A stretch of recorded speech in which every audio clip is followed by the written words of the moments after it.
ये कुर्बानी हज़रत इब्राहीम अलैहिस्सलाम के हुक्म दिएছিলেন। हज़रत इब्राहीम अलैहिस्सलाम আল্লাহর রাস্তায় বহুত উট বহুত রকমের পশু কুরবানি দিয়েছিলেন। তবে আল্লাহ রাব্বুল আলামিন বললেন, হে আমার খলিল, তোমার কুরবানি এখনো হয় নাই। তুমি আমার রাস্তায় তোমার পছন্দনীয় যেকে তুমি খুব ভালোবাসো, যে তোমার পেয়ারা, তাকে আমার রাস্তায় কুরবানি দাও। হযরত ইব্রাহিম আলাইহিসসালাম তখন বুঝতে পারলেন যে এতগুলো জানোয়ার, এতগুলো পশু আমি আল্লাহর রাস্তায় কুরবানি দিলাম, কিন্তু আমার কবুল হচ্ছে না। তখন তিনি বুঝতে পারলেন যে আমার সবথেকে দুনিয়াতে মাহবুব আর সবথেকে যে জিনিসটাকে আমি বেশি ভালোবাসি সে হচ্ছে হযরত ইসমাইল। তো আল্লাহ রাব্বুল আলামিনের হুকুমে অনেক লম্বা চওড়া ঘটনা আছে। আল্লাহ রাব্বুল আলামিনের হুকুমে হযরত ইসমাইল আলাইহিসসালামকে কুরবানি দিলেন। তার পরিবর্তনে আল্লাহ রাব্বুল আলামিন সে জায়গায় দুম্বার কুরবানিকে কবুল করলেন। তো মোহতারাম বুজুর্গ দোস্ত, আমরা যে কুরবানি দিই, আমরা এই ভেবে কুরবানি দিই যে আমার দাদারা একটা উট কুরবানি দিয়েছিল তাই আমি দিচ্ছি, আমার দাদা বড় দুম্বা কুরবানি দিয়েছিল তাই আমি কুরবানি দিচ্ছি, আমার নানা বড় লম্বা চওড়া একটা খাসি কুরবানি দিয়েছিল তাই আমি কুরবানি দিচ্ছি। তো আমরা একটা রসমের ওপরে খেয়াল করে আমরা কুরবানি দিই, কিন্তু না বিরাদরান ইসলাম, আমি আপনি যখন কুরবানি দেব তখন আমার নিয়ত, আমার উদ্দেশ্য, আমার মকসদ, আমার খেয়াল যেন এটা থাকে कि আল্লাহ তোমার রাস্তায় যায় কিছুই আমি কুরবানি দিচ্ছি, যেটাই দিচ্ছি আল্লাহ তুমি যেমন ইব্রাহিম আলাইহিসসালামের সন্তানের কুরবানি ইসমাইলের কুরবানিকে তুমি কবুল করলে, মাওলা তুমি আমার তরফ থেকে খাসির কুরবানি কবুল করে নাও, তুমি আমার তরফ থেকে এই গরুর কুরবানিটা কবুল করে নাও, তুমি আমার তরফ থেকে এই উটের কুরবানি কবুল করে নাও। এই উদ্দেশ্য আর এই মকসদ যেন আমার আপনার হয়। আমার আপনার উদ্দেশ্য মকসদ এটা একদম নয় যে বড় মোটা সোটা জানোয়ার কোরবানি দেবো, গোশত কতটা বার হবে, গোশত কেমন হবে, এসব গল্প নয়। কোরবানির উদ্দেশ্য আল্লাহকে রাজি করা এবং যে জানোয়ার আপনার পছন্দ হয়ে যাবে, যে জানোয়ার যে পশু আপনাকে ভালো লেগে যাবে, সেটা আল্লাহর রাস্তায় আপনি কোরবানি করবেন।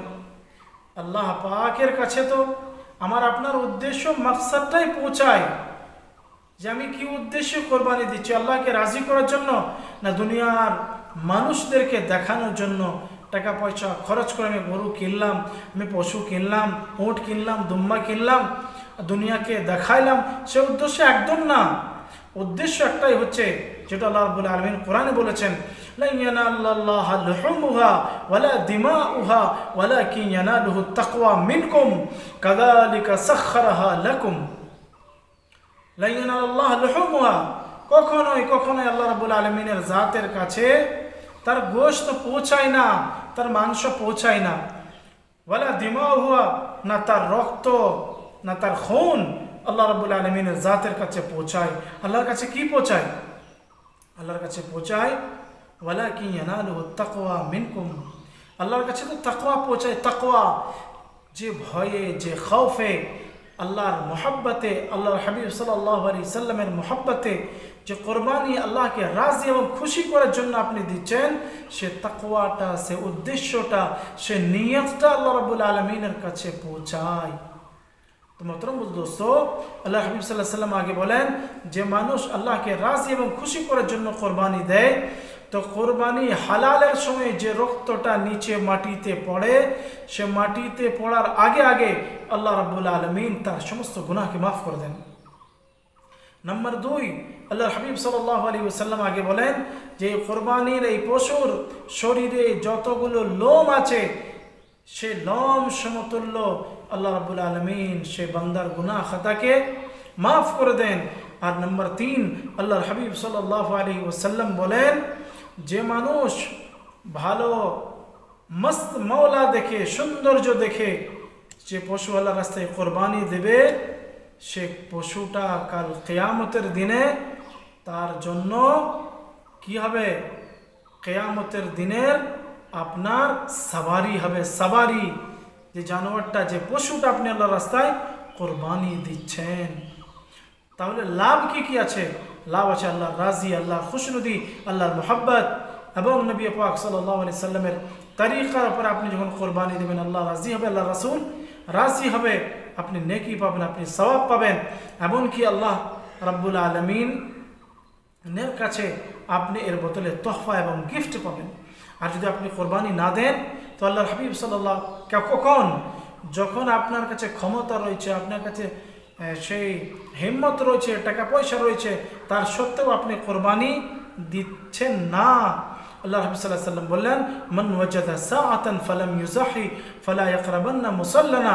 যে ব্যক্তি ক্ষমতা থাকার সত্ত্বেও, তাকত থাকার সত্ত্বেও, টাকা পয়সা থাকার সত্ত্বেও সে যদি কোরবানি না দেয়, ফালা ইয়াকরাবান্না মুসাল্লানা, আমার হাবিব বললেন সে যেন আমার ঈদগাহে না আসে, আমার ঈদগাহের আশেপাশে যেন না আসে। তাহলে কত বড় একটা মেসেজ, একটা সন্দেশ আল্লাহ হাবিব সাল্লাল্লাহু আলাইহি ওয়াসাল্লাম এই উম্মতকে দিলেন, যে তোমাকে কোরবানি দিতেই হবে। তোমার কাছে যে ক্ষমতা রয়েছে কোরবানি দেবার, জানোয়ারকে, পশুকে আল্লাহর রাস্তায় হালাল করার, তারপরেও তুমি দিচ্ছ না, তাহলে তুমি আমাকে পছন্দ করো না, আমাকে ভালোবাসো না। আর যে আমাকে ভালোবাসবে না, যে আমাকে পছন্দ করবে না, যে আমার তরিকাকে মানবে না, সে যেন সেদিন কোরবানির দিনে আমার ঈদগাহে যেন না আসে।